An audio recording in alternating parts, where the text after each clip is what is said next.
ఇటు ఇటు పవే. రేయ్, పిల్లల్ని చేసి కొట్టటం మగతనం అనుకున్నావురా? ఇప్పుడు చూపిస్తారా నా మగతనం ఏంటో. అరవేరు వాడికి వినపడేలాగారు. చెప్పట్రా నువ్వు? అబ్బా, ఏ ఉందిరా నీ పిల్ల పెట్టలాడుతుంది. తనకేమన్నా జరగాలి, నీ మొహం గుర్తుపట్టకుండా నరికేస్తా నా కొడక. నా చేతుల్లో నలుగుతున్న నీ జింక పిల్ల మీదొట్టు నా యాల నా కొరకని రక్తమూరికి బలిస్తా.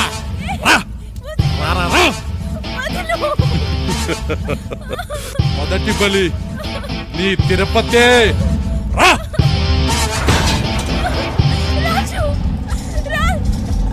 అదిగో వాడే అన్న మమ్మల్ని కొట్టింది. అవునన్నా, వాడేనా నన్ను కొట్టింది. నువ్వు చూసుకో అన్నా, నేను మన సంగతి చెప్తా.